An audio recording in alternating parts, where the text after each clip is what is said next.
Gourd. CBI దాడులు జరగగానే ప్రమాణ స్వీకారానికి ముందే పార్టీ ఎమ్మెల్సీపై సస్పెన్షన్ వేటు వేసింది టీడీపీ అధినాయకత్వం. ఈ చర్యతో వివాదాస్పద నేతల్ని సహించేది లేదన్న హెచ్చరికలు పంపింది. కానీ 2 నెలలు తిరిగేలోపే మరో ఎమ్మెల్సీ భూదందాలో జైలు పాలయ్యారు. అది కూడా పొరుగు రాష్ట్రంలో. మరి టీడీపీ నాయకత్వం ఇప్పుడు ఏం చేయబోతోంది?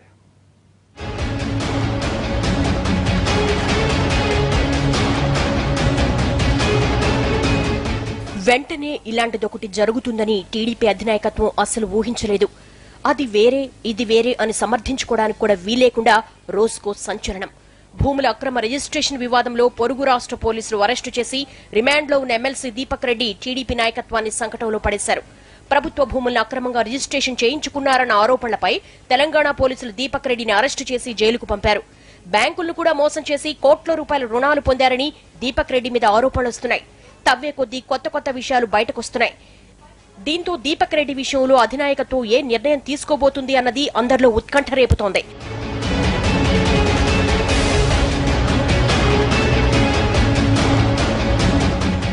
మామూలు పరిస్థితుల్లో అయితే చట్టం తన పని తాను చేసుకుపోతుందని ఓ మాట అడ్డమేస్తే సరిపోయేది. కానీ ఈ తరహా ఆరోపణలు ఎదుర్కొన్న నెల్లూరు జిల్లా స్థానిక సంస్థల టీడీపీ ఎమ్మెల్సీ వాకాటి నారాయణ రెడ్డిపై తక్షణ చర్యలు తీసుకుంది టీడీపీ అధినాయకత్వం.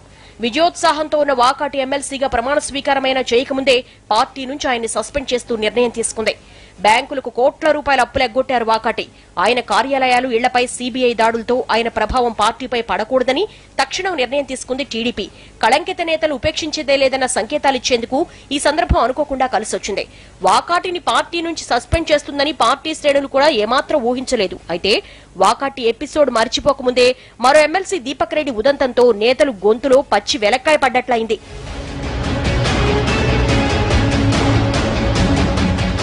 వాకాటి ఇళ్లలో సీబీఐ సోదాలు మాత్రమే జరిగాయి. దర్యాప్తు సంస్థ ఎమ్మెల్సీని ప్రశ్నించి వదిలేసింది. కానీ ఎమ్మెల్సీ దీపక్ రెడ్డి విషయం అలా కాదు. హైదరాబాద్ లో ఖాళీ భూములకు పత్రాలు పుట్టించి అక్రమంగా రిజిస్ట్రేషన్లు చేయించి పక్కా ఆధారాలతో దొరికిపోయారు దీపక్ రెడ్డి. ఎంతో మంది పోటీ పడ్డ ఎమ్మెల్సీగా పార్టీ అధినేత ఆయనకే అవకాశం ఇచ్చారు. అనంతపురం జిల్లా స్థానిక సంస్థల కోటా నుంచి ఎమ్మెల్సీగా ఎన్నికయ్యారు. రాయదుర్గం నుంచి ఎమ్మెల్యేగా పోటీ చేసినప్పుడు తన ఆస్తులు 5,000 కోట్లను అఫిడవిట్ లో పేర్కొని అంతా ముక్కును వేలేసుకునేలా చేసింది ఈ నాయకుడే. 1,000 కోట్ల ఆస్తుల్ని ప్రకటించిన నాయకుడిగా అందరి నోళ్లలో నానారు దీపక్ రెడ్డి. అంత స్థితిమంతుడైన నాయకుడు పొరుగు రాష్ట్ర పోలీసులకు దొరికిపోయి జైలు పాలవడంతో టీడీపీ ఇరుకున పడింది.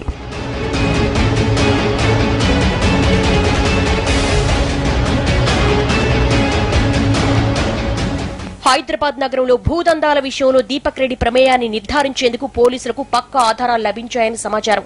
ఇప్పటికే ఆయనపై దాదాపు 10 కేసులు నమోదయ్యాయి. మియాపూర్ స్కామ్ లో భూదందాలపై సీరియస్ గా ఉన్న తెలంగాణ సర్కార్ ఎవరిని ఉపేక్షించేందుకు సిద్ధంగా లేదు.